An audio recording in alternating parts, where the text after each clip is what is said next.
isso não basta. Deus precisa estar no centro de nossas vidas. Todo o trabalho da vida, todo o empenho, construir um lar, estabelecer uma carreira, projetar um futuro e criar uma família, devemos ter Deus como fundação, como maior instrutor, como sendo nossa maior dependência. Salomão está querendo colocar aquilo para nós que a nossa casa, ela para ser bem edificada, ela tem que ter totalmente a dependência de Deus. Existem pessoas que às vezes pensam que é por muito trabalhar, é por muito fazer que a casa dele vai ser bem edificada, e nada disso. É onde Deus habita, é onde Deus trabalha, sim, aí tem a edificação. E eu perguntaria para mim e para você nesta noite, a sua família está sendo bem cuidada? Deus está agindo e trabalhando na sua família? Esse é um salmo para nós refletir. Da minha família cuida Deus. O Salmo 127, como eu disse, é um cântico de sabedoria atribuído ao rei Salomão. E ele nos ensina que todo esforço humano sem a direção de Deus e sua bênção se torna inútil. Sendo assim, toda a nossa dependência, continuo repetindo, está somente em Deus. A nossa família é o maior patrimônio.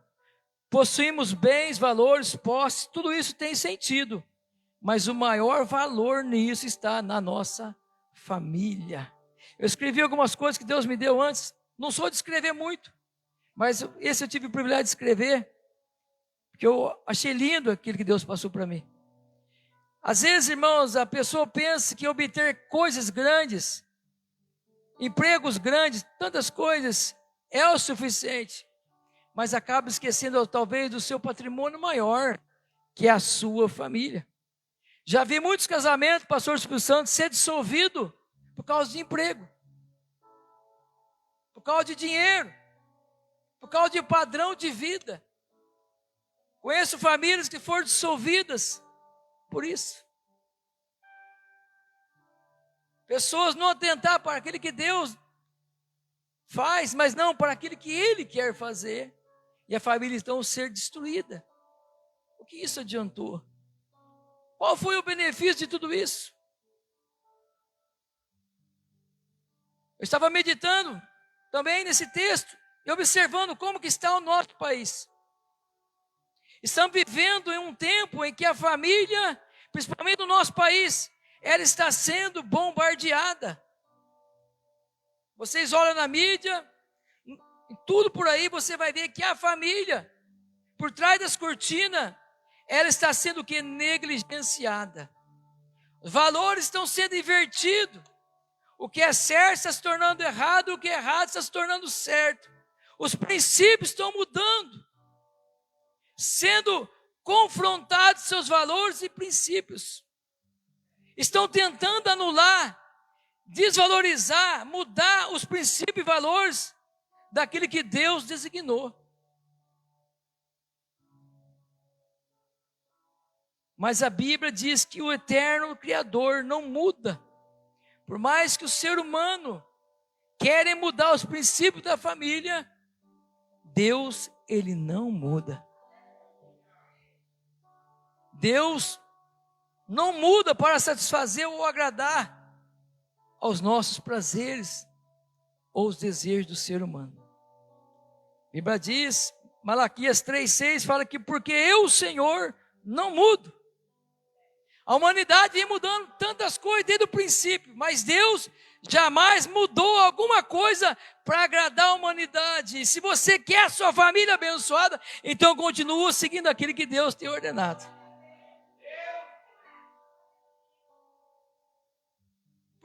Porque às vezes a pessoa pergunta, por que deu errado na minha vida? Por que deu errado no meu casamento? Por que deu errado na minha família? Precisamos começar a analisar por que está dando errado. Ou por que deu errado.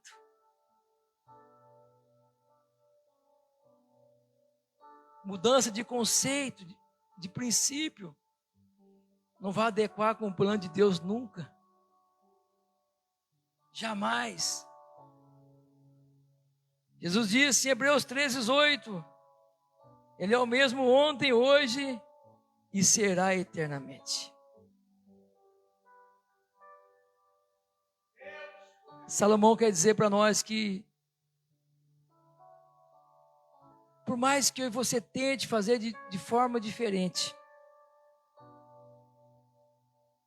o cuidar da nossa família, ele só tem uma direção, é Deus. Eu sei que o tema dos irmãos está baseado no Salmo 127. Mas olhando lá no Salmo 128, existe aqui uma descrição para uma família bem-sucedida ou uma família abençoada.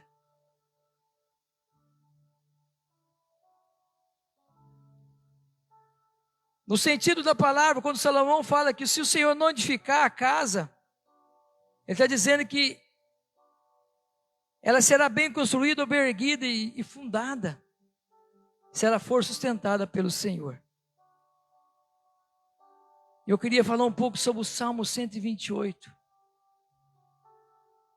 Dentro desse texto, no qual os irmãos estão trabalhando com essa campanha sobre edificar e sobre também ser cuidados por Deus.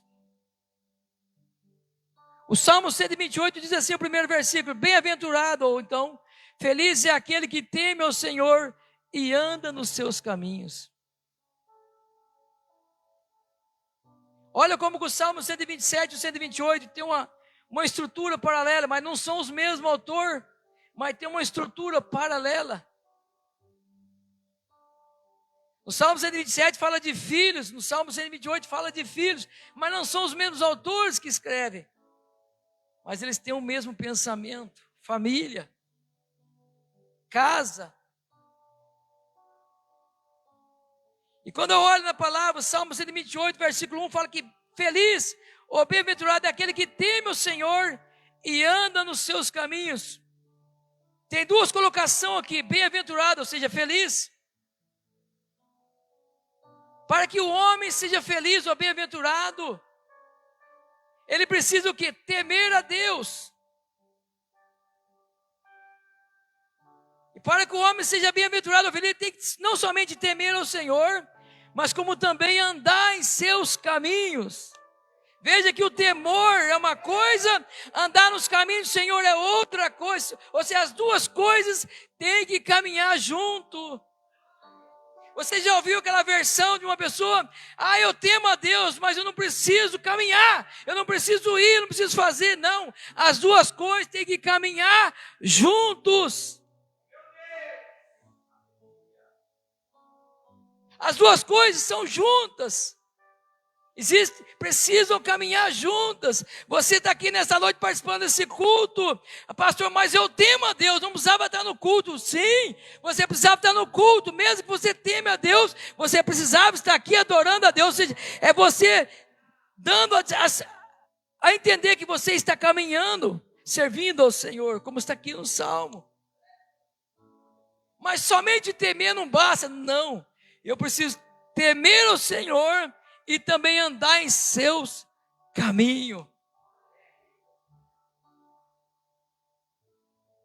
Não há como também andar nos seus caminhos sem temer ao Senhor. As duas coisas têm o mesmo sentido. Seria como um pássaro com duas asas. Se você perguntasse, ou seja, perguntar para um sábio, qual das asas do passarinho é mais importante? A direita ou da esquerda? As duas são importantes, que sem uma ele não vai voar. E o cristão também ele precisa dessas coisas. Temer ao Senhor e andar nos seus caminhos. Eu olho para essa palavra do Salmo 128, o que eu vejo nesse primeiro versículo? Eu vejo um posicionamento de alguém que quer uma família abençoada. A palavra posicionamento é o que nós precisamos, irmãos, em todo o tempo. De posição. Posição para que possamos servir ao Senhor. Posição para que possamos fazer com que a nossa família seja abençoada em Deus. Posicionamento de alguém que deseja sua família cuidada e amparada por Deus. Eu vi os irmãos contando o testemunho. No ano de 2009, nós estávamos atravessando uma crise financeira. E a Maile, a fábrica da Maile, e era um sonho meu trabalhar na Maile. Em 2008, eu havia rejeitado a primeira chamada da Maile. A Maile me chamou 2 vezes. A primeira vez foi em 2008, mas eu tinha acabado de entrar no serviço escolar naquela época. Eu não fui atender o chamado. Na segunda vez foi em 2009, 1 ano e pouco depois, me chamaram de novo. E quando eu fui agora atender o chamado da Maile, o salário era melhor do que eu ganhava. Em 2009, eu ainda não pastoreava, nem sonhava em pastorear. E quando eu cheguei na Maile, eu fiz ali todo os requisitos que eles me pediram. Numa terça-feira, passei em todas as provas. Sabe, 26 pessoas dentro daquela fábrica. E eu passei. E eu pedi para sair 10 horas de lá de dentro. Aí me questionaram, por que você tem que sair 10 horas? Eu falei, porque eu tenho que trabalhar. Não, mas você não pode sair daqui 10 horas. Você fez a prova, depois tem mais outras coisas para fazer. Eu falei, mas eu não posso ficar, que eu tenho que trabalhar. Aí chegou uma mulher, não sei nem quem é a função dela, e perguntou, por que você tem que ir embora? Expliquei para ela de novo. Falei, moço, eu tenho que ir embora, eu tenho um trabalho assim, expliquei. Não tem quem que vai fazer me cobrir. Ela falou, então você pode ir, mas amanhã você pode estar aqui de novo? Eu falei, por que amanhã? Eu falei, mas você pode estar aqui? Eu falei, posso, a senhora vai me liberar eu de novo 10 horas? Eu falei, vou te liberar 10 horas. Eu falei, então eu estou aqui. E no outro dia, irmão Heber, na quarta-feira eu voltei. Na segunda tinha 26 pessoas, na quarta-feira só tinha eu e mais um. E era 2 vagas. E nós fomos escolhidos para as 2 vagas. E ali eu cheguei 7h30 da manhã lá no portão da Maile, me chamaram para dentro, me apresentei. E já foram me mandaram entrar numa sala, pegar sapatão, roupa, tudo. Falei, para que é isso? Você vai conhecer a área que você vai trabalhar. Opa, que bom. Era um sonho trabalhar na Maile. E quando eu entrei no primeiro barracão, eu e o outro rapaz, o supervisor chamou nós para entrar lá para dentro, tudo equipado. E quando eu fui atravessar o primeiro portão, o Espírito Santo falou no meu coração assim, você vai entrar, mas você não vai trabalhar. Eu disse, mas por quê? E mais uma voz tinha dito para mim, cuida da minha obra, que da tua família cuido eu. E eu não entendia isso. Eu não entendia.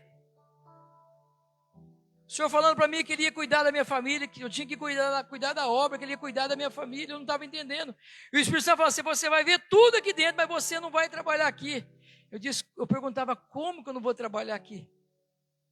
Era um plano trabalhar aqui, esforcei para estar aqui. Fiquei ali dentro durante 40 minutos dentro daquela empresa. E ali, quando chegou na hora de conversar com o supervisor, o rapaz que estava junto comigo foi o primeiro na sala, eu fui o segundo. Foi difícil para mim tomar essa escolha. Mas eu disse, Senhor, me dá um impulso, que eu tenho que tomar uma escolha. E ali, quando eu entrei na sala do supervisor, ele disse, olha, e foi só preenchendo o papel, isso aqui você vai levar lá no escritório. Ele falou, não sei se é RH que ele falou, não me lembro. Isso foi em 2009, isso aqui. Eu falei, Senhor, é o seguinte, eu vou abrir mão da minha vaga. Ele falou, por que você vai abrir mão da sua vaga, rapaz? Você passou em tudo, você vai abrir mão da sua vaga? Eu disse para ele uma coisa, olha, é o seguinte, é particular. É particular, eu vou abrir mão da minha vaga. Ele falou, eu não acredito que você vai fazer isso. Eu não vou abrir mão da minha vaga. E ali falou, então leva essas folhas lá acho que é escritório que ele me falou. Peguei aquelas folhas e levei. A moça que pegou os papéis meu não entendeu certo, não leu os papéis e mandou eu guardar. Isso já era 15 para as 10. Eu falei, 10 horas tem que ir embora. Ela falou, não, tudo bem, espera um pouquinho. E ali quando ela demorou para vir voltar, eu mandei chamar ela. E ela veio, desculpa o atraso, mas está tudo bem, Você vai quinta-feira lá no São Francisco fazer os exames e dia 18, se eu não me engano, era dia 12, dia 18, você já vai começar a trabalhar. Eu falei, não, moça, você não entendeu, olha o que está escrito aí. Eu abri mão da minha vaga. Isso era outubro, setembro de 2009. Ela falou, eu não acredito que você abriu mão da sua vaga, rapaz. Eu fui abrir mão. Agradeci e fui embora. Quando foi em fevereiro de 2010, o Senhor nos chamou para pastorear a igreja. Deus falou comigo em outubro de 2009. Em fevereiro, Deus nos colocou diante de frente da igreja. Isso já faz 16 anos. Irmãos, o que eu queria dizer com isso? A minha família não é melhor do que ninguém. Mas eu tenho uma família abençoada. Eu posso dizer que eu tenho uma família cuidada por Deus. Minha família sempre está comigo, congrega conosco. Uma casou-se, a mais nova mora em Mogi Guaçu, mas está ali com a gente. A mais velha mora ali conosco. E a mais nova, ela sempre fala, pai, eu admiro de ver o cuidado que Deus tem com o senhor. Ela sempre fala. E quando ela fala, pastor, ela fala com os olhos cheios de lágrimas. Ela fala, pai, eu admiro de ver o cuidado que Deus tem conosco, com o senhor. Eu disse, filha, é posicionamento. Não é ter muito, que é ter cuidado, mas é ter o básico, mas ter a mão de Deus acima de tudo.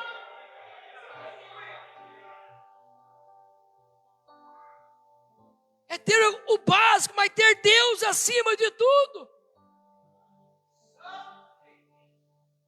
Quando eu voltei lá da Marne, que eu falei para minha esposa, que eu abri mão, ela falou, não estou entendendo o que você fez, rapaz. Eu não estou te entendendo.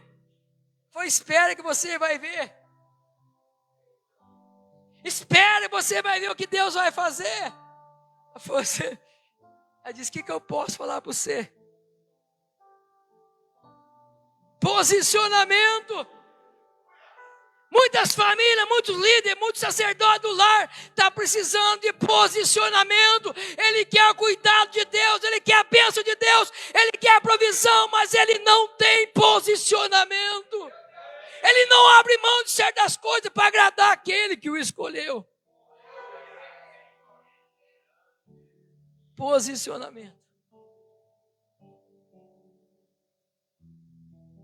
O salmista, ele vai descrever: feliz é aquele que teme ao Senhor e que anda em seus caminhos. Versículo 2: pois comerá do trabalho das tuas, não é da do vizinho, não é da do fulano, mas é das tuas mãos. Não é falcatruano, não é tirano, não é, mas é das tuas mãos. O trabalho das tuas mãos, pouco ou muito, ele será abençoado.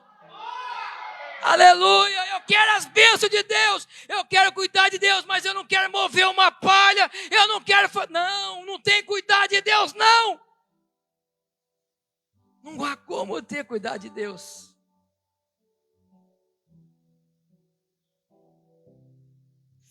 Pois comerás do trabalho das tuas mãos, feliz será e dá bem. Da minha família cuida Deus. E aí ele vai descrever o que vai ser o resultado da tua casa. A tua mulher será como a videira frutífera ao lado da tua casa, e os teus filhos como planta de oliveira à roda da tua mesa. Irmãos, ando a me converter. Eu nunca confiei na minha mulher. Dinheiro tinha que andar no meu bolso. Nunca, pastor Jorge. Nunca confiei. Aliás, de ninguém, muito menos da minha mulher. Não. Era mais fácil confiar em outra pessoa do que na minha esposa. Não é por nada, era machismo. Depois que eu me converti, acabou o homem. Acabou. Salário tudo na mão dela, ela que paga a conta dela. Eu nem sei mais nada de que coisa. Acabou o machismo. Será que tem muito machismo hoje em dia ainda, irmãos? Não, opa. Que é meu, filho, dá licença. Não, que não tem mais nada. Eu ando com o dinheiro que ela me dá. Acabou o machismo, porque eu entendi que é Deus quem cuida. Tem muitos casamentos dissolvendo por causa disso aí, ó. Toma cuidado. Se tiver alguém que nessa noite com esse pensamento, ainda com essa atribuição, para com isso. O que é teu é dela, o que é dela é teu. É da família.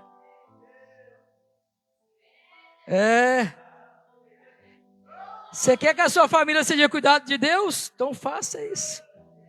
Não tem esse negócio de se vira com o seu, que se vira com o meu, e não. Quanto que deu a conta? Metade de cada um, eu já vi.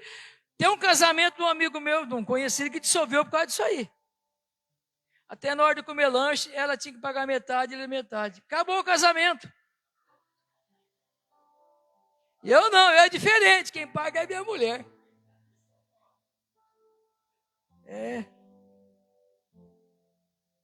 Irmãos, brincadeira à parte, mas é real isso. Na nossa vida é assim. A esposa será como videira, a minha esposa é uma videira. Por isso que Deus cuida da minha casa. Nós somos uma família feliz. Em 2008, o pai dela perdeu o mercado, fracassou, faliu, tinha um mercadão grande, faliu. Quando eu casei, pensei, vou entrar na grana, mas depois o pai dela faliu. E aí? Vamos continuar a vida. Eu casei, foi com ela. Herança não ia ter mais minha mãe, acabou. E nós passamos por um bocado de 2008, 2009, como eu disse no começo, bem apertado. E as pessoas nos discriminavam, né? Nossa, seu sogro perdeu tudo, tinha dia que eu vi que ele perdeu tudo. Perdeu. A gente até cogitou mudar da Chácara Alvorada. Embora o Iguaçu, que a gente estava muito envergonhado. Mas um dia Deus falou comigo, fica aqui, não sai daqui não. Eu vou cuidar de vocês aqui. Amado, tem pessoas escolhendo lugar para ir. Não é o lugar que vai te abençoar. Fica plantado onde você está. Tem planta que não precisa mudar de lugar. Tem que jogar adubo no pé dela.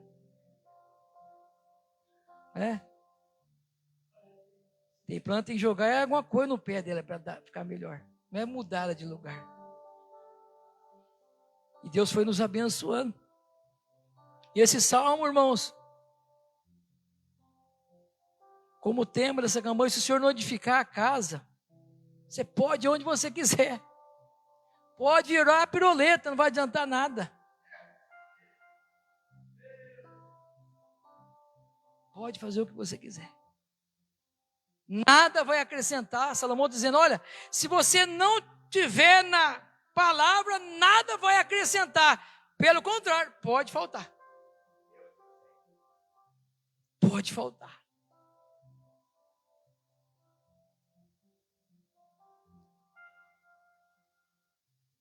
Tua mulher, teus filhos, eis que será abençoado o homem que tem alma.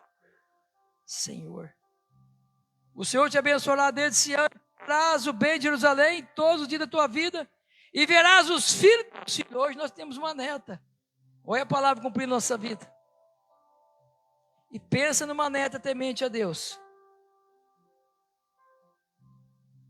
Nós ensinamos ela a orar.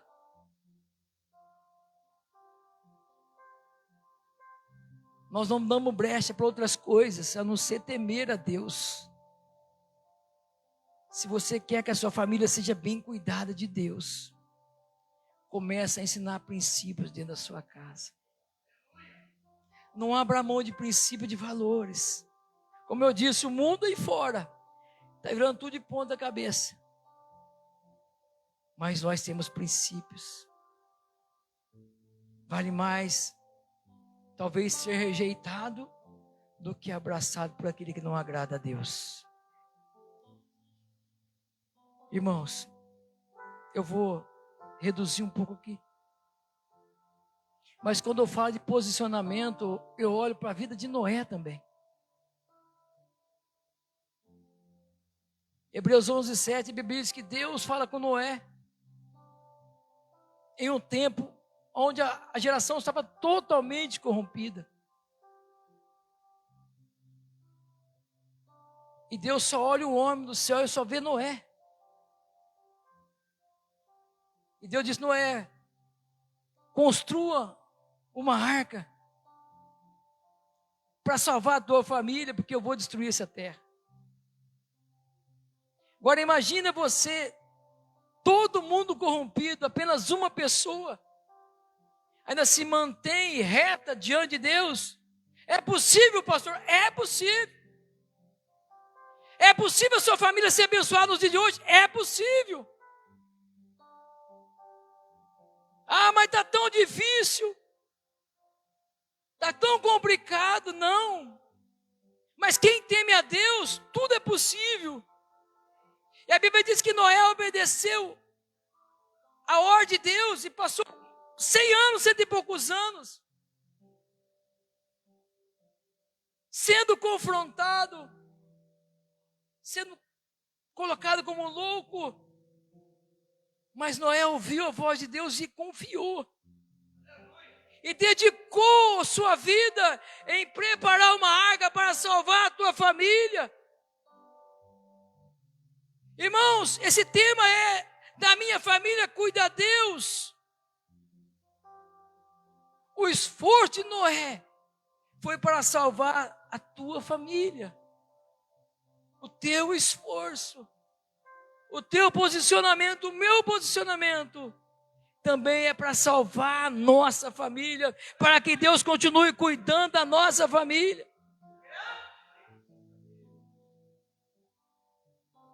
É olhar para essa palavra e dizer: Senhor, sem o Senhor eu não posso nada. É isso que o salmista está dizendo: sem Deus eu não posso nada. E foi o que aconteceu. Lembra daquela passagem de Obed-Edom, 2 Samuel 6, quando Davi vai buscar a arca, e alguma coisa ali dá errado, o que Davi faz? Vamos deixar aqui.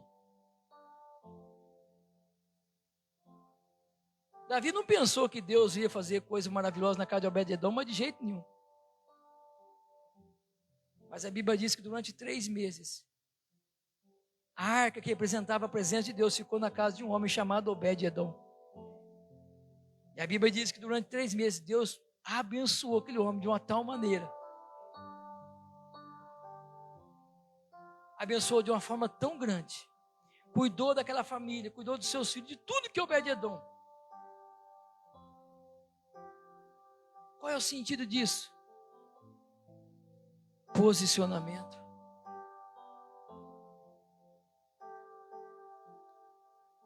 Obed-Edom tinha temor.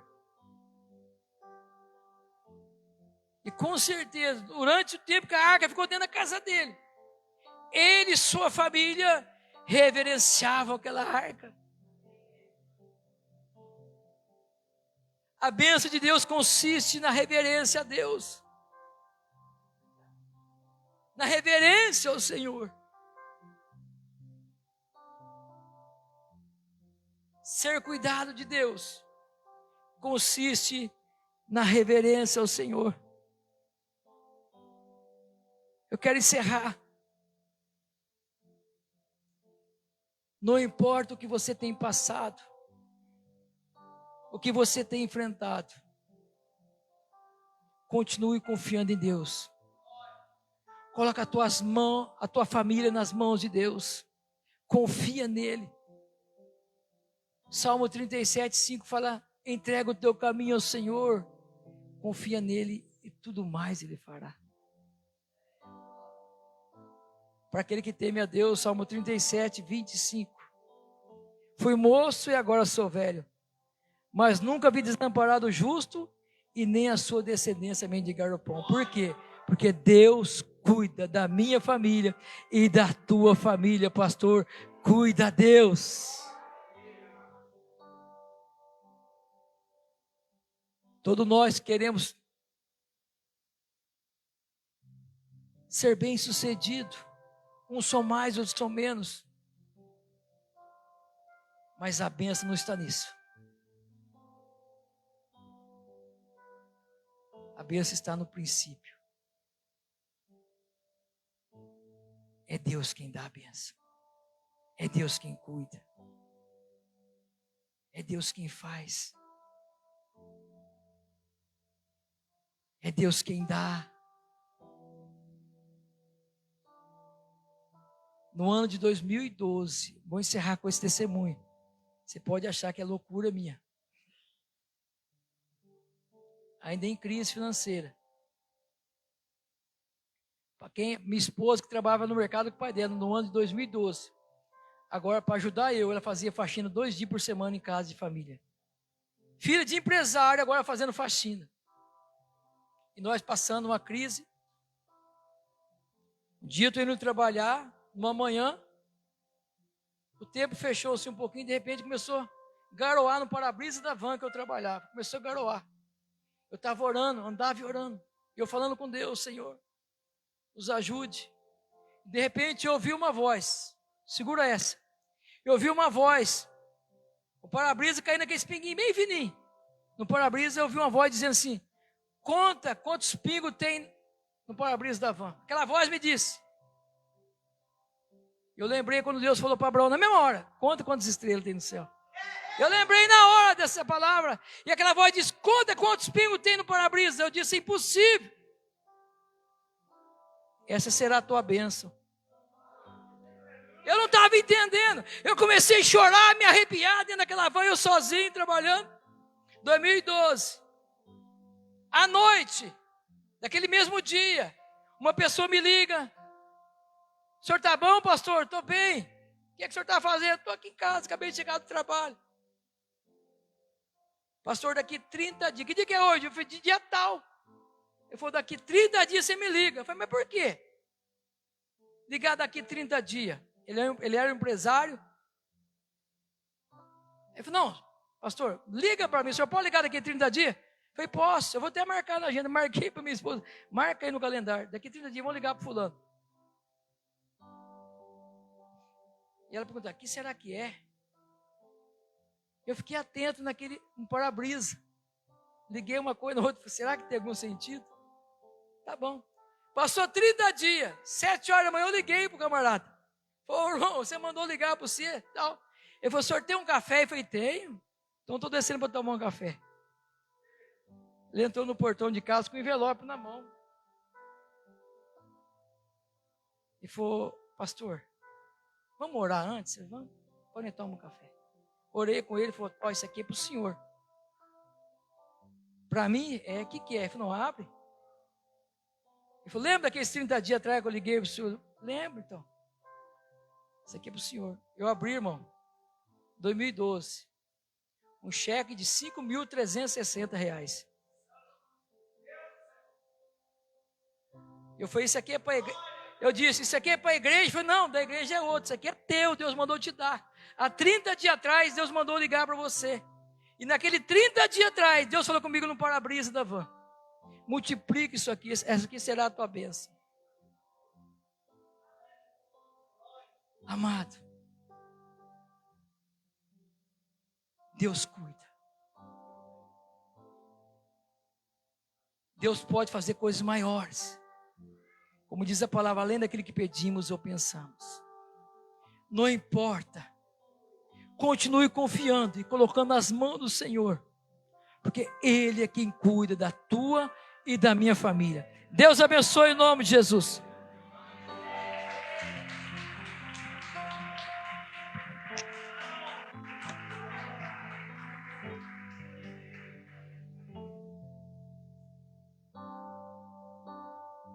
Amém, meus irmãos? Tem um hino da Mara Lima que diz assim, ó.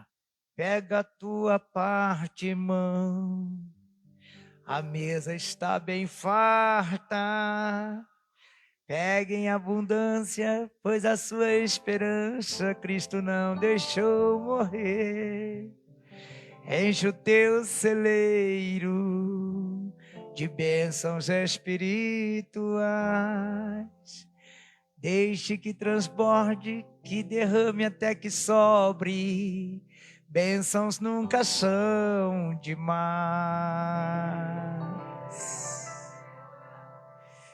Quem pode aplaudir a Jesus se essa palavra falou contigo? Glória a Jesus. E falou comigo também. Obrigado, pastor, por nos atender com muito carinho de coração. Louva a Deus pela sua vida. Louva a Deus pela nossa irmã Angélica. E Deus abençoe. Em nome do Senhor Jesus. Deus abençoe a irmã Elizabeth. Deus abençoe também. Em nome do Senhor. Toda a sua família. Estamos orando ainda por sua família. E poucas pessoas vão se lembrar que da irmã Elizabeth. Ela entrou aqui em um dia de terça-feira, num momento de desespero. Todos nós saímos daqui, uma correria ali. Ainda é um momento difícil para a família da nossa irmã Elizabeth. Mas eu sei que Jesus está cuidando. E eu creio que esta palavra veio para a tua família também hoje. Irmã Elizabeth, da tua família, cuida Deus.